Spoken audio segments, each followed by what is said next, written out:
Hello everyone, it's Jamal Thomas. Welcome to the Progressive Soapbox. Hope everyone is doing okay this morning. Let me check my volume. If it looks like I'm still wearing the same thing as yesterday, it's because I am wearing the same thing as yesterday. I haven't moved from the spot. I've moved the water and refreshments. But otherwise, I haven't necessarily, I've learned to keep more than one just in case. So I hope everyone is doing okay this morning. One of the stories, an interesting story actually, and it's not really fully a story. Medhi Hasan, he's a reporter that I know him as a reporter for The Intercept, or journalist for The Intercept. But he's also on Al Jazeera, and he's an awesome interviewer. And there's a clip of him interviewing the former deputy prime minister, or former deputy foreign minister of Israel. And he's asking him some pretty difficult questions. And it's an explosive clip. I am eager to see the entirety of the interview, but this particular section is pretty explosive. When you ask somebody, why are you murdering people? You seem to murder people at an amazingly disproportionate rate. You seem to be flagrantly putting bullets in human beings. Why? What justifies it? You can imagine that that's a difficult question to answer. Not necessarily because you can't answer it, more so because you don't want to answer it. I want to show you that first, but I need to show you the context that this is in. So recently, there have been balloons that have been flown over Israel, dropped on the crops, fire balloons, and it's been burning crops. Benjamin Netanyahu has reacted to this with a certain amount of group punishment, essentially closing off the port for goods and services where you already have a society where, like 90% of the water is no good. So you can imagine that this will have further negative consequences for that particular part. Now, the thing is, you must understand, however, why people are marching and why people are pushing and why people are so cross. Why? It's not just people were born in a particular situation. They're living in an open air ghetto. Their land is being appropriated. The United States has been a part of the arbitration, while at the same token being invested into one of the sides that is supposed to be being arbitrated. Meaning, because there's a differential advantage with the United States and Israel having nuclear weapons, Israel getting billions and billions of dollars in aid, this fig leaf of, yes, we're working on some kind of deal, while Israel continues to steal and appropriate more land, and even in terms of mowing down the public at times, the United States still stands beside them, giving them billions of dollars. During that last, I think they call it intifada, I think it was like 2,000 people killed, 80% were civilians. I mean, the astonishing numbers. And during this mass slaughter and massacre and killing, thinning of the weeds, if you want to call it, we were still giving them money and weapons. It was amazing. Take a look at this clip. I want you to see how much of that land has been appropriated. This is Real News Network with Aaron Matei. Aaron Matei is having a conversation. I don't know the gentleman's name he's talking to, but they're talking about Ocasio-Cortez. Alexandria Ocasio-Cortez was in her interview on PBS. I covered this. And during the interview on PBS, prior, she had put out a tweet that was extremely strong on the issue of Palestine, essentially saying that is an occupation. I think she said something to the effect of an occupation, but this is a massacre. And how many of the Democrats are willing to stand by while this takes place? Who has the courage to say that this is a massacre, this needs to stop? You're murdering and shooting civilians. She got heat for that. Now, she was praised by her base. She was praised, I would say, to some degree by the Democratic Party, not those hacks that are in offices, the people who are putting those hacks in offices. But when she was questioned about it, she folded in the light of day. Ultimately, the woman, conservative, asked her a question. She answered the question. I thought her first answer was okay. And she used occupation in delivering her answer.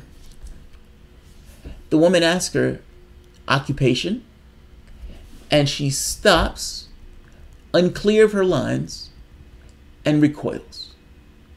At one point, "Don't hit me, dog! Don't hit me! I'm still learning. I don't know it all." No, originally she was stronger than lines. I suspect strongly that she already knows how she feels about the issue. She just is uncertain on how she's supposed to talk about the issue. Those are different things. I didn't hit her because of her answer from the standpoint of her being unclear on it. I hit her because her answer deviated and she wobbled when pressed. When she was pressed, she should have doubled down on the answer because what she was saying was right, especially if it's what she believed. This is talking about that in somewhat of a tangential way, essentially making this point of, is she going to be strong on this or is she going to change? And they bring up Obama. Listen to what he says about Obama, but there's a clip in here that goes to the idea of how much land has been appropriated to get an idea on the ghetto, open air ghetto, the pens that these people are being kept and trapped in. We're talking to Ali Abunimah. He is co-founder of the Electronic Intifada. So, Ali, in the first part, we were discussing Gaza, the ongoing Israeli attacks there, and you mentioned that the Obama administration, during the last major Israeli assault, rearmed Israel, which reminded me of a recent piece in The New Yorker that was called "The Maps of Israeli Settlements That Shocked Barack Obama." And it's a piece basically saying that Obama was presented with some maps of the West Bank near the end of his presidency, showing massive settlement growth cutting up Palestinian land. And it includes this line. It says, Ben Rose, one of Obama's longest-serving advisors, said the president was shocked to see how systematic the Israelis had been at cutting off Palestinian population centers from one another. And he talks about how this led to concern amongst Obama administration officials and a strong desire on their part to address it. So, Ali, you were critical of this piece when you came out. As someone who was critical all along of the Obama administration's policy when it comes to Israel-Palestine, I'm just wondering your thoughts upon hearing that someone claiming that Obama was shocked at the massive Israeli settlement growth during his tenure.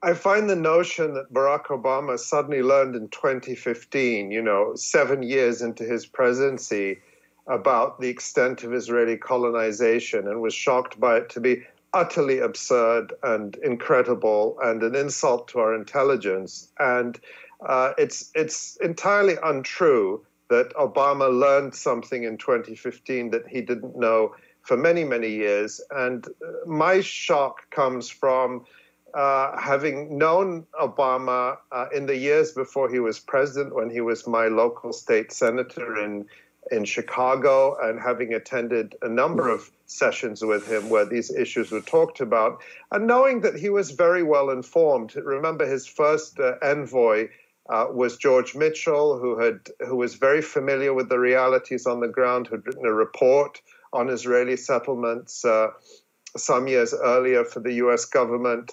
And so Obama was very well informed. What this article seems to be doing, I think, is to somehow whitewash Obama and absolve him of his direct complicity in and support for Israel's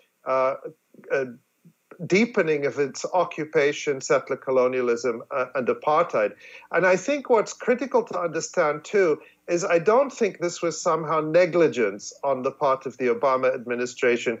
I think that the Palestinians were used as sacrificial lambs for the bigger policy of the Obama administration, which was securing the Iran nuclear deal. And the dynamic was simply that the more Israel and its lobby whined and cried about the Iran deal, the more Obama, tried to assuage their anger by letting them go wild on the Palestinians. I think that is essentially the dynamic. And now they're trying to whitewash their horrific complicity, which includes not only rearming Israel while it was slaughtering 11 children a day in Gaza during the summer of 2014, but also just a few months before he left office, signing with Israel the biggest military aid package, the biggest military aid giveaway in human history, $38 billion, with which Israel can continue its occupation and colonization,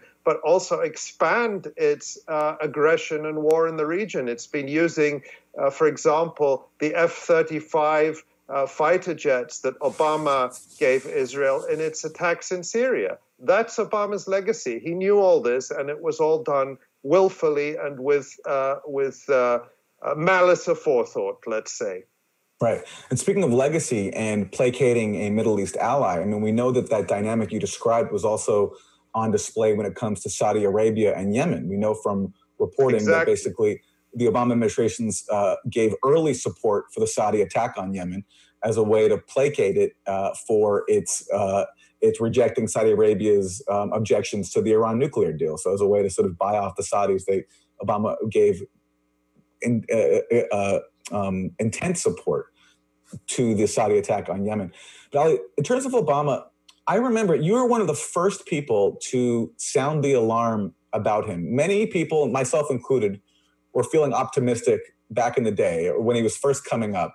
And I recall you relaying a conversation that you had with him where, if I remember right, he seemed to acknowledge to you that, that the Palestinian issue was a very real one and a serious one. But I believe he even said to you in a private conversation that he was constrained in terms of how much he could say publicly? That's right. That happened in 2004 when he was running for in the Democratic primary for the U.S. Senate, and he eventually, of course, did win that seat. And that happened at the home of a mutual friend of ours in Chicago. And I wrote that account in an article that is easy to find called How Barack Obama Learned to Love Israel, that I wrote in 2007, laying out some of Obama's relationship with the Palestinian community in Chicago. He was close to a number of people. I wasn't and never claimed to be a close friend of Barack Obama. There are some sort of right-wing nutty websites that... That's amazing, right? That's amazing. Now, I made the point that Ocasio-Cortez's wobble had more to do with what she perceived to be pressure on her to toe a particular line. I would argue that I'm right on this, seeing as Barack Obama apparently was learned to love Israel also once he became not necessarily candidate Obama or activist Obama, but actually the in office. Medhi Hasan confronts offense allegedly as the UN, the EU. All right, let's play this video. So Medhi Hasan confronts former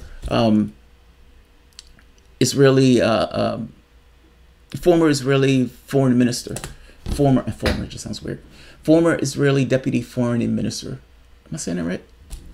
Former Israeli deputy foreign minister. Wow, that's the title. And his name is Danny Ayalon. And he put some pointed question to him. Now, this is only a preview. I don't know. I don't think the entire interview is out yet. I've looked for it. I haven't seen it. But the preview in and of itself is pretty explosive. I showed you the other clip because I wanted you to get a context of why people are cross and why people are pissed off and what they go through to some degree. I mean, mind you, it's a minor degree. But even the standpoint of the political leaders, we don't know if they were bargaining chips. So scratch that part out from the standpoint of what he was saying.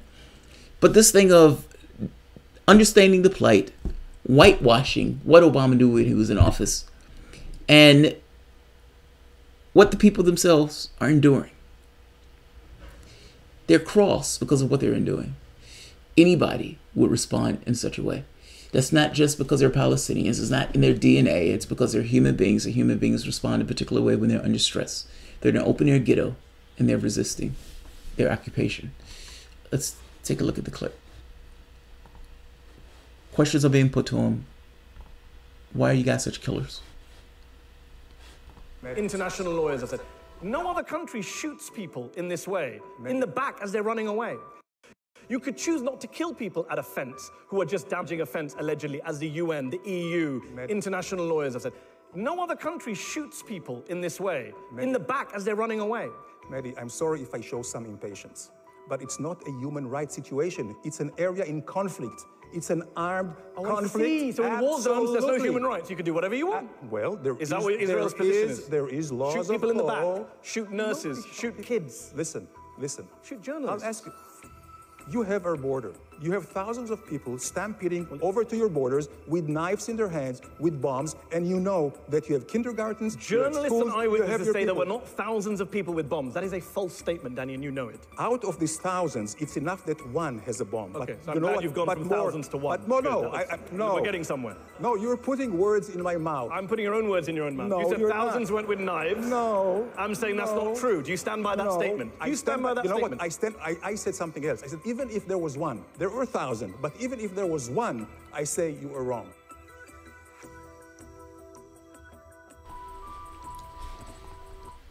That's pretty convenient.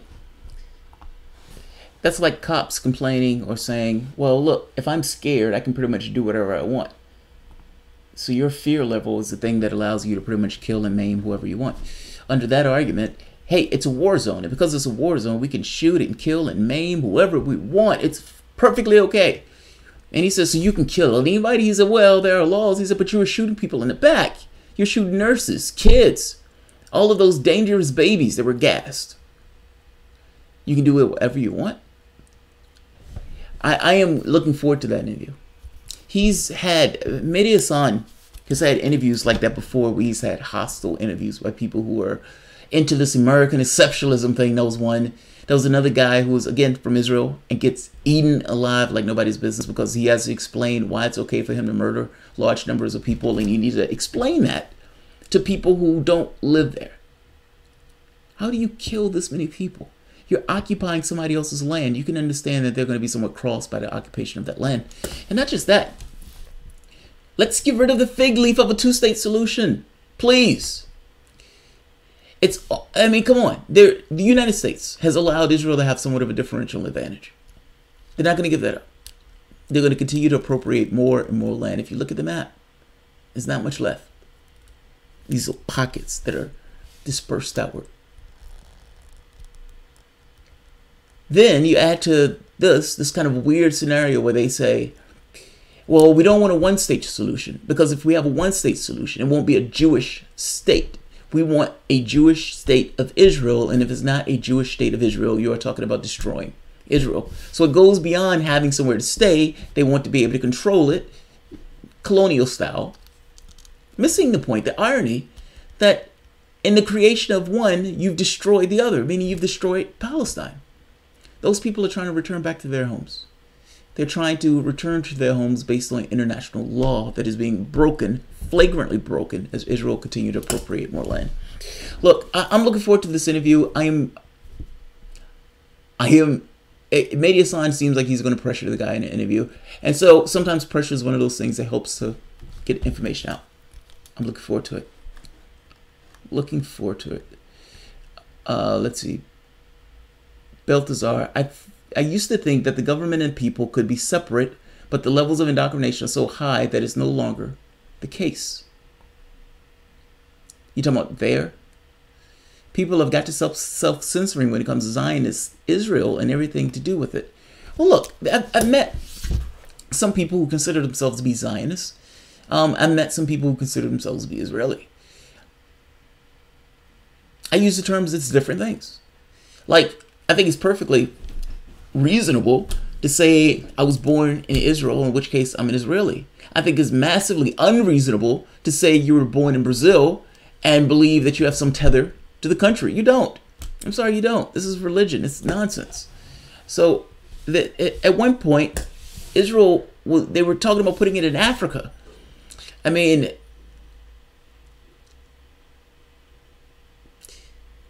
or let's say they were talking about putting it in another part of Africa, or bottom of Africa, South Africa, or southern part of Africa. I'm saying it wrong.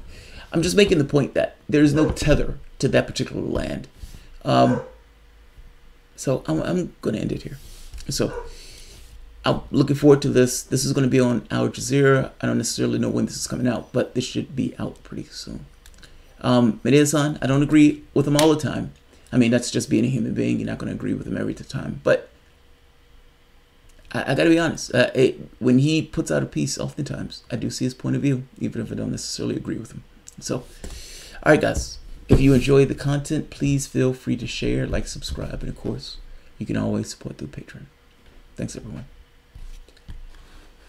And